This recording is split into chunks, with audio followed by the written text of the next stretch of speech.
Hello everyone. Welcome to Coaching Think Talk. So I am Life Coach Candee Teng from Life Coach Philippines, and this is coaching for mental fitness. So this coaching conversation is for individuals who want to stay mentally fit so they can be empowered to take full responsibility and accountability with their decisions in life regardless of their mental health condition.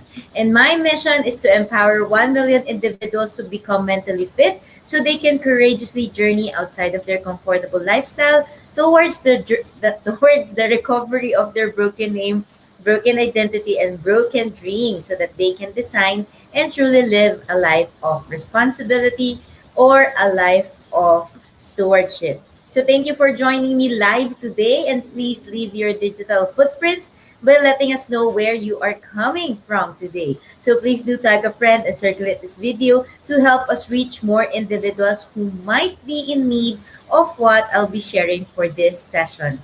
So you may also give some shout outs to people you want to greet and reach out with some inspiring message. So if you are watching this on a replay, please do comment hashtag replay.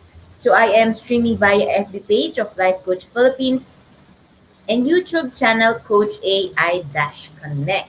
So if you are new to our platform, please like, follow, and subscribe. And for this session, my topic is improve concentration and focus. So before I proceed, of course, I would like to greet our fellow digital learners for this afternoon. So we have my si Coach partner, Trisha, and also we have si Coach Maureen. Ayan. So, great afternoon. Ayan na, mag-tag na po tayo ng mga MBAs. O yan. So, feel free again to tag someone you know that might be, that will be helped by our topic for this afternoon.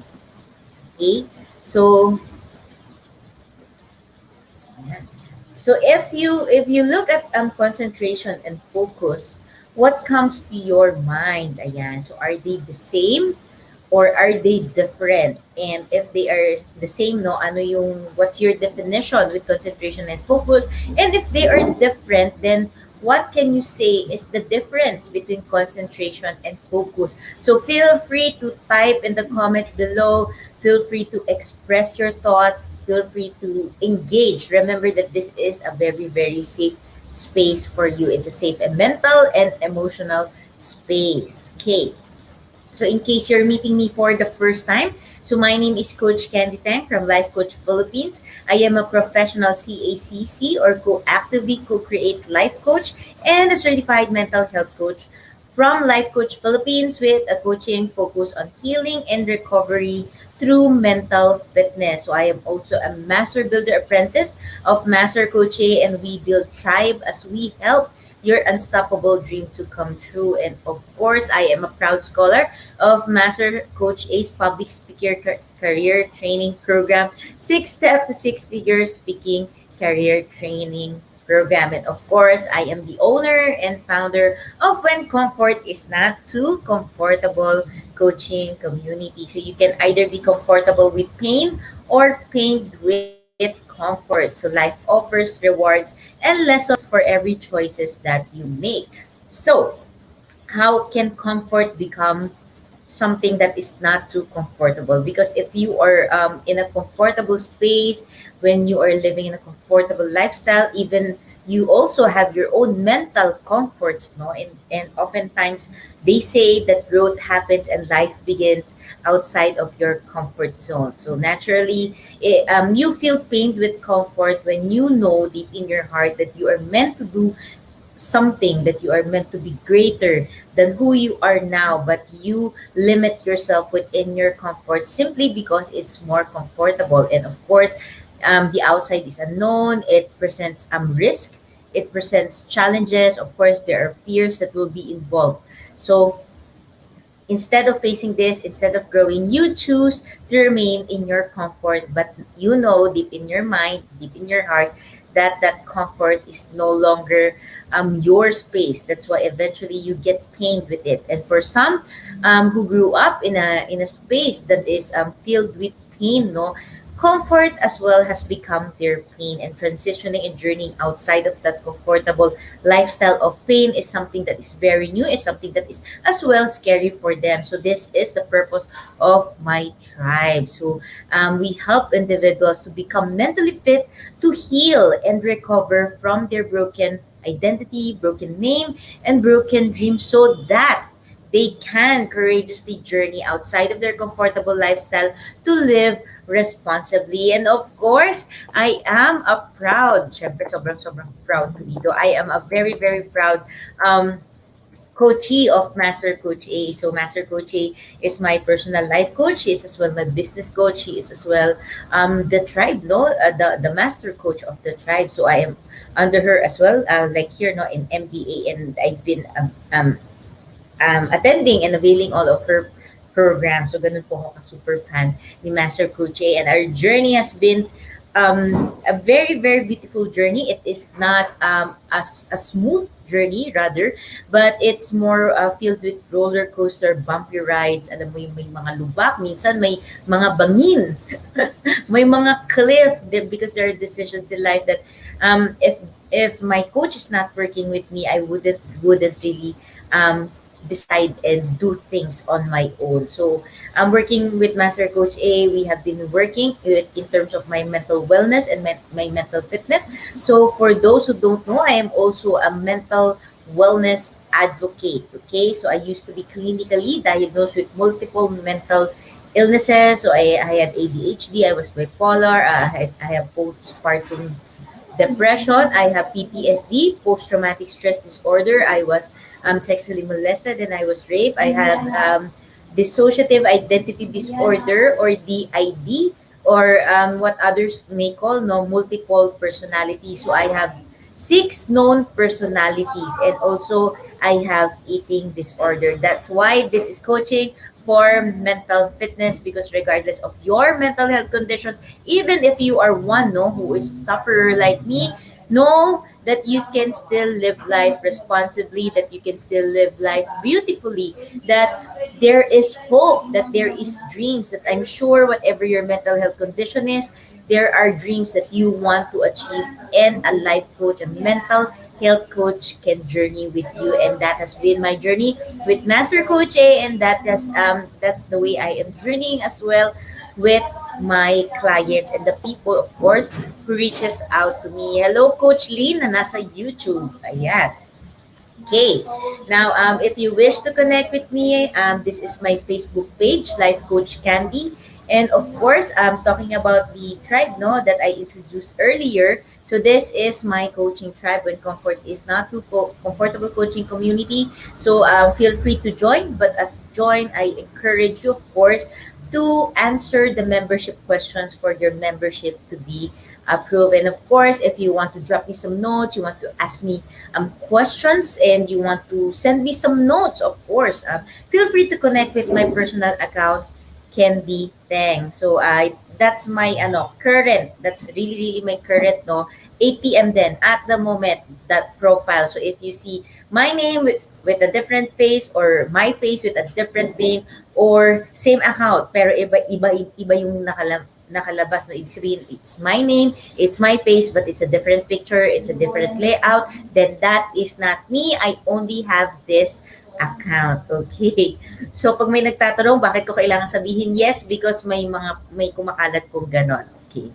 All right. So of course, I invite you to like as well and follow the Cup Coffee Republic. It is where I am presently located, and it is the home of certified life coaches here in the Philippines. So of course, I invite you to become a channel of love and hope as you bless someone with a meal from the Cup Coffee Republic. And along with your meal, send a personal message, send a personal note of encouragement, appreciation, motivation, inspiration, ayan, encouragement, send a word of love, send a word of even forgiveness, no? So just be able to really show some love into someone else's life, especially this season of the pandemic. And it's, diba, it's a rainy season. It's a good it's a good time to actually introspect and ruminate. But then again, when we ruminate, we want to be able to ruminate on the positive side, no, and not to be able to ruminate on bad memories. Ayan. So yeah, so this is a perfect time to just bless someone and become a blessing. So allow us to help you bring light, healing, and love into someone's life this season with a meal from the cup. So be blessed all the more for becoming and being a blessing to other people. And as I begin, of course, I invite you, and then si Coach Nord. So I invite you to become intentional in getting your hashtag pack my bag moments, or your hashtag pack my bag moment, or your key points, aha moments, words, sharing lessons that resonated with you. So these are powerful truth that speaks to your heart, and for some it even pinches their heart. Ayan, and when you usually get this, you say, I'm done, I got it, I got what I paid for. Ayan, sold na ako. Yun pala yun. Yun yung kailangan kong marinig. Yan. So these are your hashtag pack my bag moments. Of course, I encourage you as well to type your hashtag pack my bag moments in the comment, no, para 8 p.m. So you get to bless other digital learners in the space along with you, no? And of course, I get to see your message as well. I get to see your thoughts. I know we have this engagement, of course, and I encourage you as well to post talaga, post. So put and post muna siya.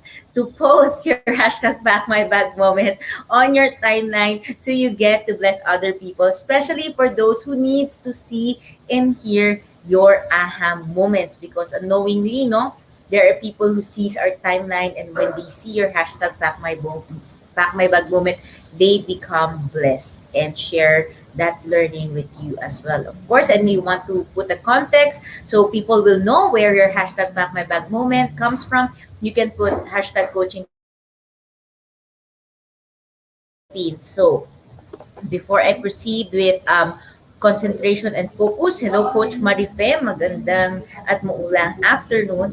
Before I proceed with focus and concentration, of course, this is coaching for mental fitness. For those who doesn't know what mental fitness is, this is mental fitness. Ayan. So if you see me looking here, I'm actually looking at the presentation material. Okay, so mental fitness is exercising. It means exercising different areas of your mind to keep them in shape, just like an athlete, no, or someone who is taking care of their physical health goes to the gym in order to lift weights, in order to improve their muscles, so that their body becomes functional. Okay, and of course, mental fitness is your ability to cope with your obstacles, with the obstacles of your life, with the different stimulus of your daily life. And mental fitness is training that you use to prepare for your path, and it involves the physical actions that you take. Okay, and lastly, mental fitness involves systems. It has systems in place. It involves strengthening and expanding your mind, improving your mind, of course, and incorporating mental habits. So meron, if sa exercise, physical exercise, you get to have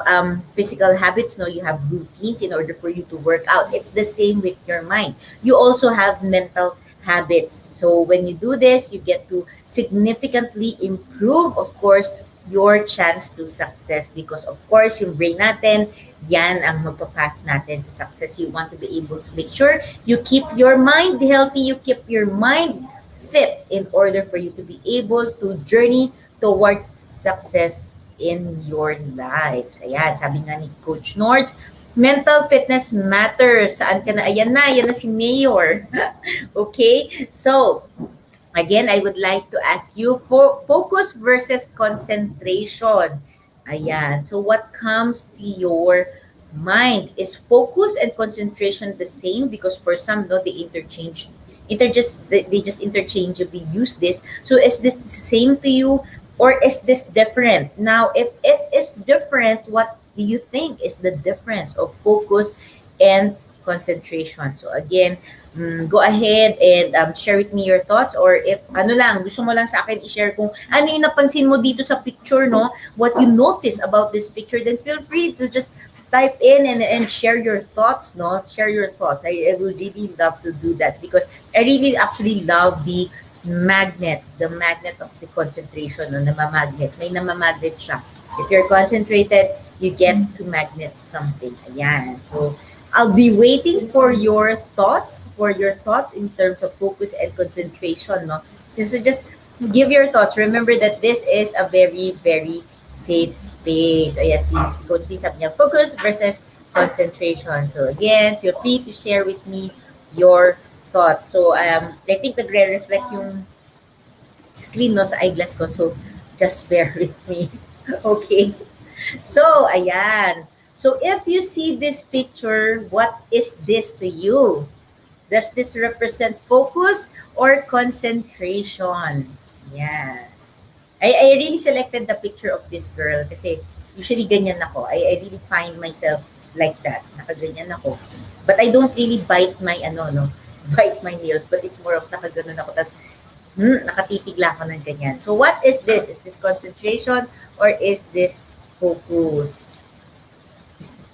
Si Mayor, bumabati talaga ng aking buong pangalan. Rowena Candee, Teng.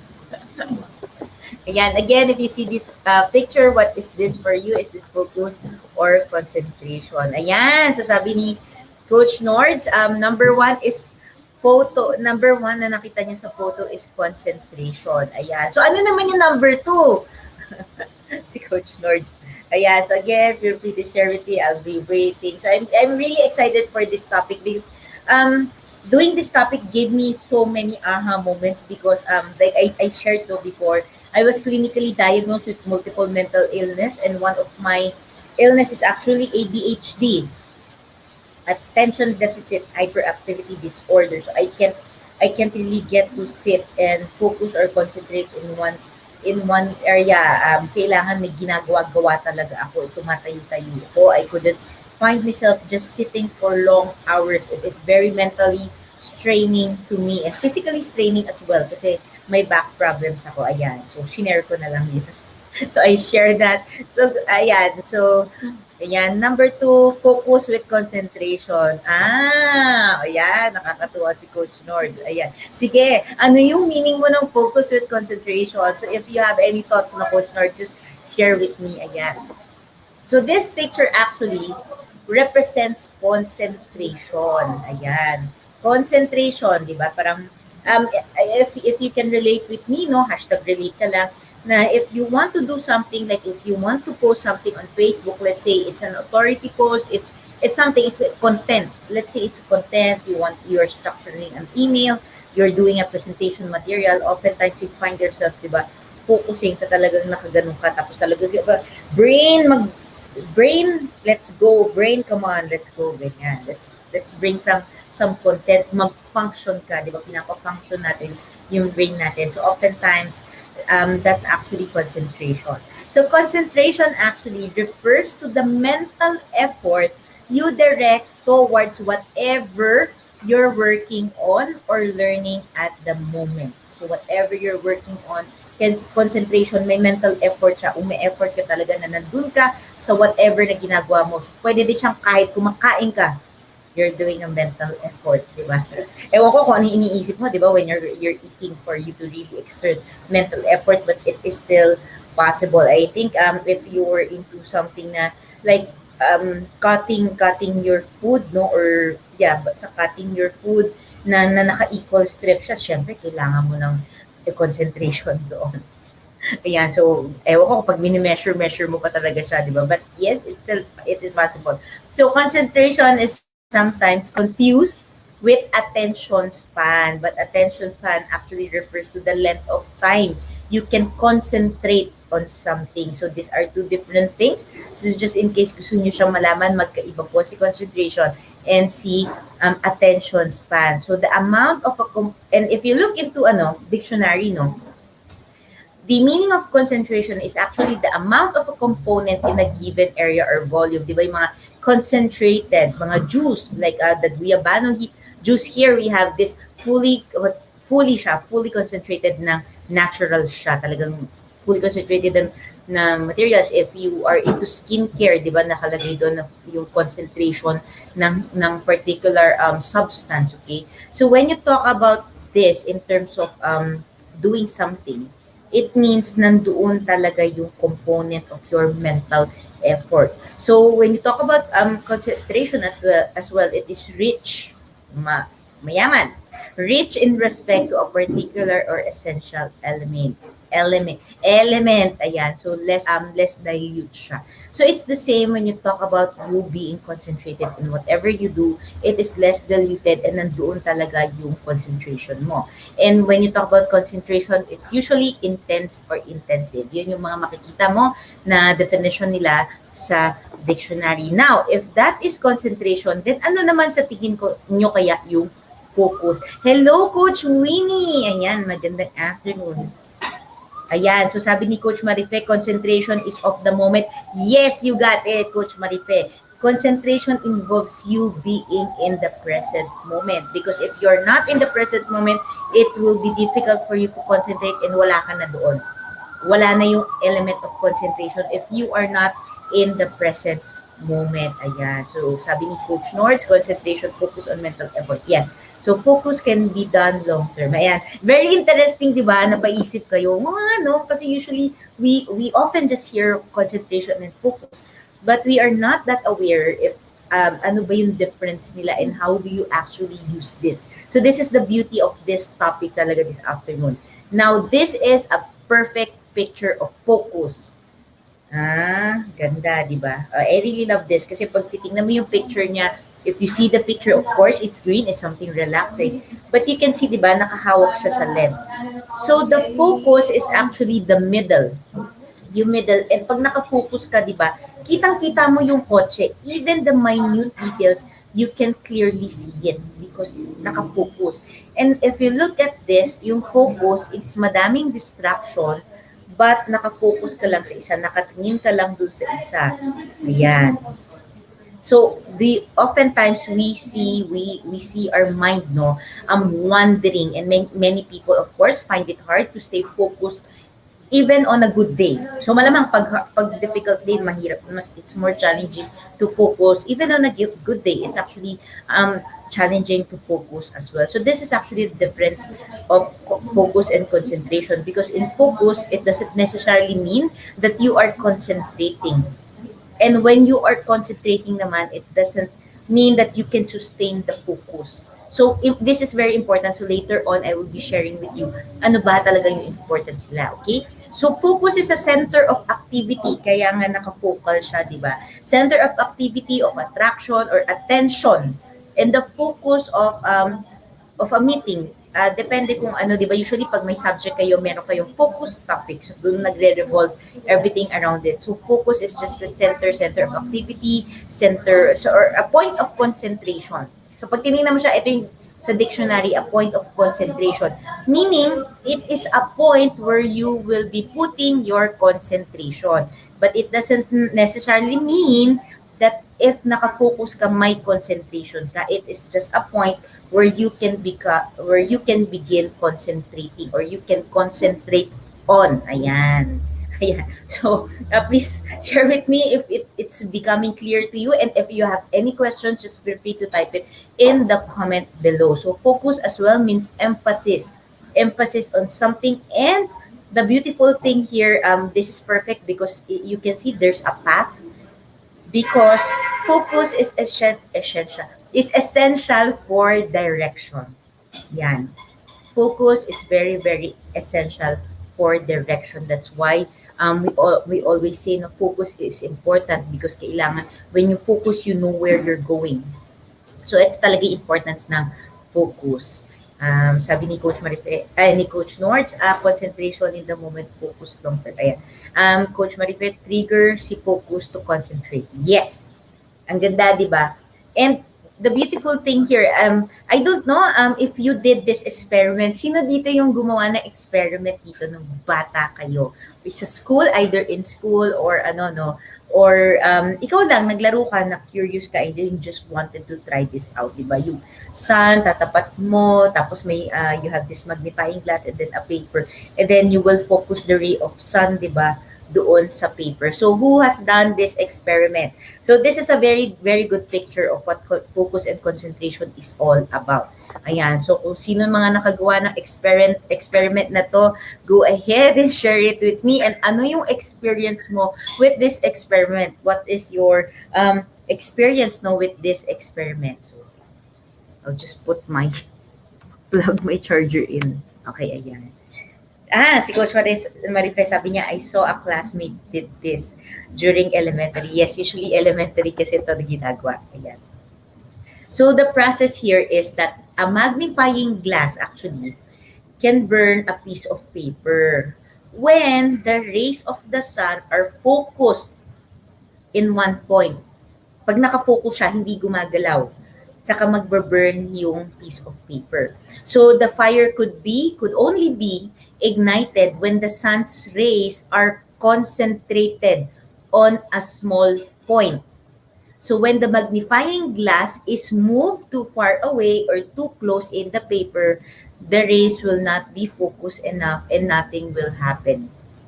Ayan. So this experiment actually describes vividly how the power of focus or concentration and focus works. So it is a skill. So for those who don't know, focus and concentration is actually a skill which enables you to fix your attention on a single thought, on a single activity, on a single path, on a single direction, while at the same time excluding your awareness with everything else, and you dive deep. Nagda-dive deep ka doon sa whatever you're doing. So if you have a single thought, you're focused on that, and then you slowly begin to explore that thought. You engage in that activity. So yun siya. So focus sets the direction, concentration dives, yun yung nagda-dive deep. So if you can see here, the magnifying glass is the focus, and then yung rays ng sun papunta doon sa single point ng focus na yon. From the focus is where you get to concentrate, and that's actually the beautiful thing here, because when you get to learn this principle and when you get to apply this in life, malamang, di ba, success will become inevitable. But of course, di ba, you have to do something, of course, and take action. Yan. So, okay. Sabi ni Coach Nords, wow, experiment. Yes, ayan. So, yan yung kagandahan ng focus and concentration. If you actually put it in one picture, ito siya. Yan. You have the focus, and then from the focus, you get to concentrate as well. Now, oftentimes, the challenge here comes that when you concentrate, alam mo, nandun ka na sa moment, you're already diving deep. You're already diving deep, and then something grabs your attention, automatically, nawawala ang iyong concentration. If something grabs your focus, yung concentration, nawawala. Yan. So the power of concentration manifests as focused attention and as a one-pointed mind. Nakaganon lang siya. Focus and then concentration, doon ka sa subject. So oftentimes when we get to learn, that's what happens as well, no? You get to focus on one learning, and then you dive deeper. Yun si concentration. So everyone's attention of course can drift at times from time to time, di ba? In my case, di ba, mas madalas to. So like when you lose your concentration for a moment, may ginagawa ka, di ba? You lose your concentration because there's someone who came or biglang may bumagsak na gamit, di ba? Ayan. And usually you find yourself concentrating when bigla ka nagugulat. Alam mo, you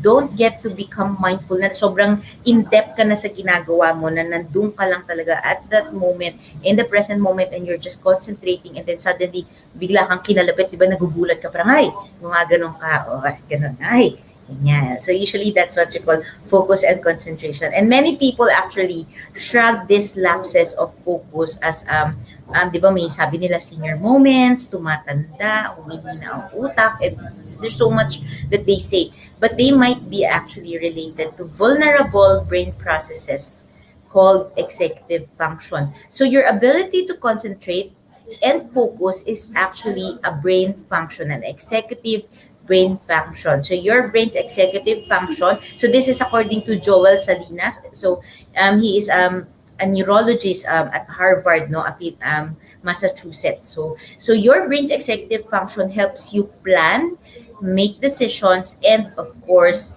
pay attention, and that will eventually lead to the success that you want in your life. So yun yung mga executive function, and your ability to concentrate and focus is actually an executive function. Kaya po very important that when you create plan, you make decisions, you take actions, focus and concentration is there. And would you agree with me na kahit magplano ka, magdesisyon ka, mag-take action ka, oftentimes we get derailed. We get derailed from the path that we want because simply, even if we're concentrating on a path, nawawala kasi yung focus natin. We get derailed. Remember, the focus that is the one that sets the path, and concentration is how you do, how you execute, how you strategize, how you plan, and everything. Yan siya.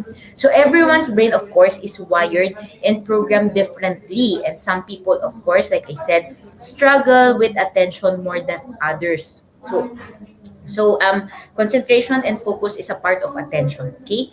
So technically, focus relates to to to our broad and no range coverage. So yun yung path. And concentration is about depth. Nagda-dive deep ka. So as you focus more and more, your attention is confined to a smaller and smaller area. Di ba? The more you focus, the more na nag-zoom in siya. And when you concentrate on something, you get to dive deep. You get to dive deeper into the subject or whatever you're doing, and your attention becomes actually greater. And of course, when you keep on doing this, if you can't keep on practicing this skill, this ability, no, of course, like I keep on saying, success will eventually come to you. So when you focus your mind, you converse your energy, ginagamit mo yung energy mo, no, and you do not get to dissipate them on other areas, or especially on irrelevant thoughts or activities. So ito yung mga sinasabi as well nila na nag-zoom out ka. It's not focus actually, it's concentration. So when you are concentrated, this is the ability for you actually to zoom out. Nawawala ka sa mga iba, nandun ka na lang. So yun siya, ayan. Kasi if you're focused, you can actually still become distracted. Diba? Nagaganon-ganon ka pa rin. But usually, if concentrated ka, nandun ka na sa moment, nandun na siya. But then again, focus and concentration and focus has to work at the same time, because if may nakakatch agad ng focus mo, automatically si concentration nawawala. Ayan. So that is why developing concentration is vital for anyone aspiring to be more efficient in whatever they are doing, and of course to take charge for his or her own life. Ayan. So the skill is essential for every kind of success, and without it, your efforts get scattered. But with it, you can accomplish greater things. And of course, concentration means focus, attention. And it has many uses and benefits. It assists in studying, it enables faster comprehension, it improves your memory, it helps you focus on tasks, it helps you, of course, achieve job or focus on and be able to produce job and work productively, ayan, and be able to go towards your goal. Yeah, not only set, but really achieve your goals, and enables you to ignore meaningless and irrelevant thoughts. And when this ability is strong, your mind actually obeys you more readily instead of you monkeying around with your mind. So the beautiful thing about concentration and focus is if this ability in you is strong, you're the one who is actually commanding your mind. O di ba ang ganda? And of course, if you get to develop this, you naturally do not engage in meaningless thoughts, alam mong hindi makakatulong sa concentration and focus mo. So this ability plays an important role in, of course, gaining mental mastery, mental toughness, mental fitness, and attaining peace of mind. So without it, automatically, the mind keeps on jumping whatever it is. Kaya, di ba, nagmamonkey around siya restlessly from one thought to another. And of course, sabi nga ni Coach Marife, if this happens, naturally, you are not in the present moment. Hello, Coach Joanna. Hello, Master Coach Asmin. Yeah. Yeah. So what is the benefit or what are the benefits of developing this concentration and focus to on this ability and this skill, no? So as I said earlier, there are many benefits. So palagi ko sinasabi yung success to. But some of these are controlling your thoughts, the ability to, of course, focus your mind, control your mind, to gain peace of mind. Eventually, you get to peace of mind. And later on, sa next slide, I will be sharing with you paano nangyari, di ba, na you can focus and concentrate and then you get peace of mind. How is that even possible, okay? So you get to, of course, become free from futile and annoying thoughts. You also get to have the ability to choose your thoughts. You gain better memory. Of course, as you keep doing this, you improve your self confidence as well. You get to harness your inner strength. You get to develop your willpower. So your willpower becomes stronger. And of course, your decisiveness mas nagiging firm siya. And of course, your ability to study and comprehend, it becomes quicker. And of course, you develop inner happiness. Ayan, di ba? Ang saya-saya. And there's so much more benefits. So I just mentioned a few. Now, what is a clear example of you being able to practice concentration and focus? Tada! Ayan, to my fellow mental model collectors. Ito siya. So this is the 80-20 rule, also known as the the Pareto's law, okay, Zipf's principle of least effort, and Duran's law of the vital few. So first things first, for those who don't know though, so the Pareto principle is very simple and extremely powerful. So yung pinaka ano nito ha, a superficial level, because if you want to be able to dive into the mental model behind the 80-20 Pareto rule, no, it's something that we learned just last week from be learning from the master class of Master Coach A. Ayan. So in this event, in case you never heard it, it simply states that 20% of your time makes up 80% of your results. So you can do this. It's actually in a shorter term, you get to achieve more by doing this. Parang ang ganda nun, no? So this is what you as well call working working wiser the quality. Kasi may something siya, makukuha dito na utak ko. Okay, so why is this such actually a valuable rule upon which you can build on your focus, no? On your concentration and focus? Because if you can actually figure out which 20% of your time, remember, di ba yung picture kanina ng focus, if you can really see where you can focus on an area of your life or something that you need to achieve in your life, you get to focus on it, which is, of course, pag tinignan mo siya, di ba, ang daming ganap ng buhay mo, and then you just focus on a certain area, which can be 20%, it can be 10%, it depends, no, of your time.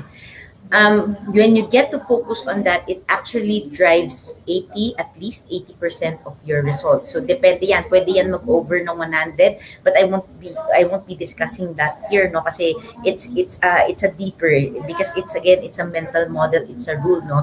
So you can focus on those aspects, thus allowing you to become the most productive version of yourself kasi clear ka, focus ka. Oftentimes when you talk about this and when I process this with clients, an example of this is the wheel of life, and then hindi naman wheel of life, but some area of their life, in their relationships as well, no. This can be applied as well in relationships, so this can be applied in all areas of your life. Ayan. And when you get to learn this, you get to master this, you get to simply become more and more the best version of yourself. So here's how to simply take advantage of the 80-20 rule throughout your day. So you want to be able to think that a minority of input leads to a majority of output. So you get to become very selective on what you do. And a minority of what you cause can create a major effect in your life. So there's just something in your life that you need to concentrate on, and when you get that, actually magre-ripple effect na lang siya and you'll get the results, bigger results. And then there's of course a minority of effort leads to majority of results. So ano nga ba yung mga example niyan? So this is another this is another picture. So 80% of your time extended will actually give you 20% of results, or 20% of your time can give you 80% of the role. In short, if you look at this in task, no, kung gawa ka ng gawa ng many trivial tasks, of course, because you do more trivial tasks, you exert more time, you get more time, no? You get time extended. Pero since it is task that's trivial, ibig sabihin, menial, the results that you get is less. But if you get to practice, you get to do vital tasks, the most crucial and very, very important task that you have to accomplish, even if it's just 20%, since it's vital, it's very important, it's crucial, when you accomplish that, you get more results in your life. O, di ba? So before, I really couldn't understand this. Hindi ko talaga naiintindihan to before, but going through the mental model class, master class of Master Coach A on 80-20 rule, and journeying with her, no, for 3 years, eventually naiintindihan siya ng mind ko. So your energy is actually a currency. So you want to be able to spend it well and invest in it wisely. So a good example of this is relationships, no, being able to be picky with who you invest your time in, because of course, remember, wasted time is worse than wasted money, and you want to become more aware of what's really worth your energy, so you become very, very, very intentional.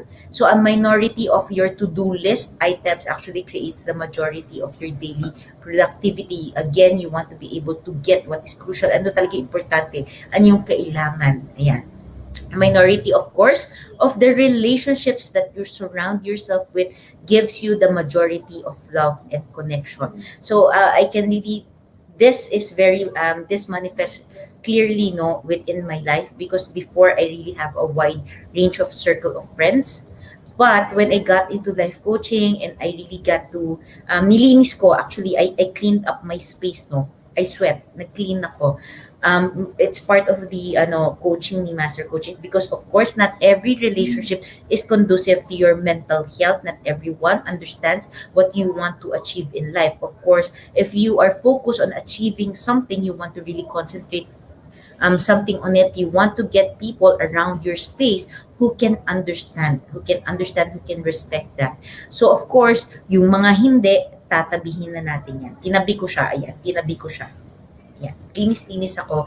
And I just have few people in my life, just wala pang 20, no, I think 15, around ganyan lang. So this includes the MBAs, this include, of course, Master Coach A, the directors, yan lang. Sobrang ganun lang kaliit. But the results that I got is something that I have not gotten with like how many years of my life, with like 30 years of my life. I have that. But when I get to concentrate on the minority of relationships that I need, that will foster my growth, that will foster that will nurture me towards the path that I want, ayon, di ba, doon napunta yung healing. And this is where I get to really get to see the value of ecology, the value of building relationships that helps you and doesn't break you, no, and setting up boundaries as well. So dito siya. So when I get to have this, actually I get more love and connection than having more people around me. So this is a good example of how you can apply this in every area of your life. And of course, and then another example is a minority of books gives the majority of learning. And I have been, kaya natin to, ulan, di ba? And I have been advocating, no, of course, mental health. And part of your mental health and fitness is actually building the ecology, the right ecology for you, building the right support system for you in order for your mental health to grow, in order for your mental health to heal. So this is very, very important. So hindi lang po to para doon sa mga gusto nating masucceed in life in terms of goal, but this can as well be applied in different areas of your life. Even in the food that you eat, di ba? Hindi mo kailangan kumain ng madami, but you only get to select a very few food with high in nutritional value. But, di ba, yung effect nun sa katawan mo, you become healthier versus you eat all the junk foods that you can, no, grab ka lang ng kahit ano without nutritional value. And then, of course, yung result mo sa katawan mo, babagsak ka. So, it can be applied to all areas of your life. And Pareto, the 80-20 rule or the mental, of course, mental model is just an example of focus and concentration. And this is the beauty of actually learning mental models is you get to understand principles, you get to understand how the world works, you get to understand as well how your mind works in order for you to be able to know how to respond, how to use, no, your mind properly. And of course, maturity is the ability to reject good alternatives in order to pursue even better ones. So this is from Ray Dalio. He's a self-made billionaire, no? And of course, it involves maturity because you want to be able to get just the 20%. Kasi if nandoon ka sa lahat gusto mo, edi everything is already in your plate. So you won't be able to really concentrate and focus much. So again, maturity is the ability to reject good alternatives in order to pursue even better ones. So when you talk about focus, when you talk about concentration and focus, it involves intentionality, involves you knowing where your path is. Of course, if you don't get to know where your path is, di ba kung ano yung path mo, remember, focus is the thing that sets the direction. Concentration is how you what you do in order for you to get there, for you to dive deeper, for you to dive deeper. So if you don't have that focus, if you don't have that path, if you don't have that goal, whatever you concentrate on, whatever you focus on, it will not produce something that you want in your life. But if you know the power of concentration and focus in the right area of your life, then success will become possible for you. Even healing becomes possible for you. And of course, I'd like to invite you to connect with me. And as you connect with me, of course, I'll be giving you a gift. So since this is concentration and focus, improve concentration and focus, along if you connect with me, of course, I'll be giving you a gift. This is Better Focus Worksheet where you get to strengthen your focus so you get to feel better, improve your memory, you gain clarity, and you get more things done. Ayan. So, yan. So, I really invite you to connect with me.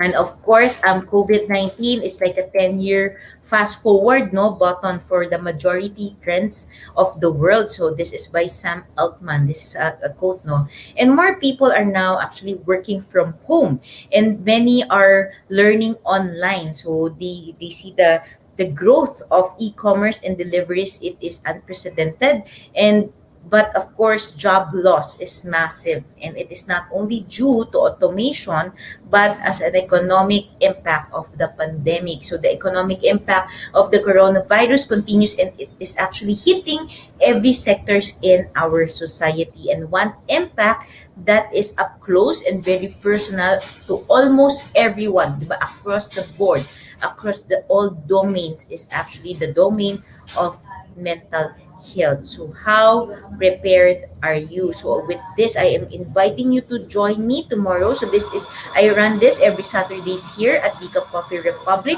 So this is a face-to-face session. So, but do not forget, of course, we follow and we adhere to IATF rules.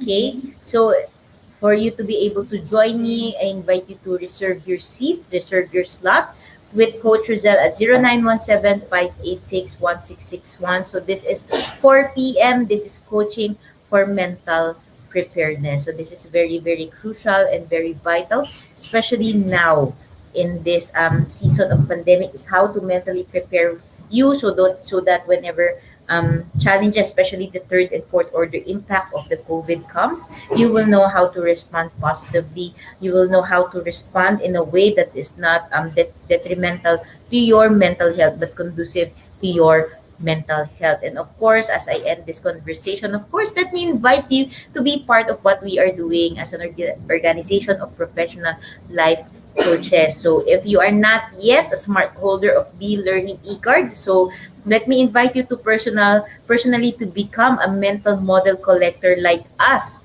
and be part of B Learning Society, which is the 10th maker of B Learning Homes for mental fitness. So what I have discussed with you in terms of concentration and focus and the 80-20 rule is actually part of the learning that I got here, of course, in Master Coach A's mental model masterclass. Yan siya. So as a B-Learning e-card holder, you'll enjoy 5% food and beverage discount from Decaf Coffee Republic. You get the full access pass to the live monthly mental model masterclass by Master Coach A, plus a 90-minute free coaching session with senior coaches from Life Coach Philippines. So if you are new, of course, to the concept of mental model, so ano nga ba yung mental model? So I have been talking about this. I have been throughout this hour, no, and I've been talking about, of course, a sample of that, which is the 80-20 rule, no. So a mental model is actually an explanation of how something works. It is a concept, a framework, a worldview that you carry around in your mind to help you interpret the world and understand the relationship between things. And mental model are your deeply held beliefs about how the world works. And why is mental model important? Bakit nga ba, no? Because by building up a base of the most valuable and universal mental models, you are actually building up your foundation or your trunks. Di ba? Pag puno ka, di ba, you have trunks. And the deeper you go, the better your foundation is, the taller that you can go, and mas hindi ka bumabagsak. Ayan. So this is all about building your trunks of knowledge so that you can use this for the rest of your life. So we have at least 600 mental models out there. So ganun kadami, no? So mental models are a critical category of knowledge that gets more relevant over time and can be applied across a wide array of different domains, especially now during this pandemic, especially now during this very, very challenging time. Okay, now the next mental model masterclass will be happening on August 21 at 7 p.m. It is a Saturday. Again, this is with Master Coach A. So Master Coach A will cover polymath mental model. So if you have heard of Jack of all trades, master of none, ayan, doon po siya nang galing. But you get in here, you get to learn how you can combine skills and become the superstar in your field. So a lot of them is like Elon Musk, Steve Jobs, Richard Feynman, Ben Franklin, Thomas Edison, Leonardo da Vinci, and Marie Curie. Ayan. And how to be like them in your own terms. So ayan, it is a mental model that they use as well. So join us and get to learn how you can combine skills and become your superstar. Become the very superstar of your field or in your field, and discover, of course, why the polymaths will win this 21st century. So register now, connect with me if you have any questions or if you want to learn more about mental models. Feel free to connect with me, and of course, for your registration, you can connect with Coach Rizal to 0917-586-1661. Now, for individuals who intend to embark on a journey of becoming a certified life coach, Master Coach A now offers co-actively co-create life coach certification program.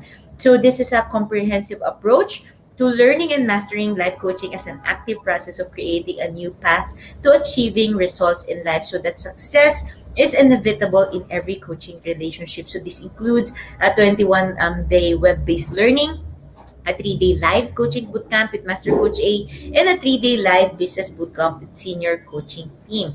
And the program package, of course, also comes with many other bonuses. So just connect with Coach Rizal through 0917-586-1661 to discover the opportunities awaiting for you in this coaching profession, which is a very, very fulfilling profession and the second fastest growing profession in the world today. So I invite you again to join us for another coaching conversation tomorrow with Coach Orville for Coaching for Courageous Living at 10 a.m. with Master Coach Jasmine for Coaching for Frontliners at 2 p.m. and of course with Coach Joanna for Coaching for Moms in Transition at 4 p.m. And once again, this is Coach Candee Teng from Life Coach Philippines for Coaching Think Talk. So coaches like us think and talk like this. This is us in the Philippines. Love, bam, boom, love, bam, boom, love, bam, boom. Bye-bye!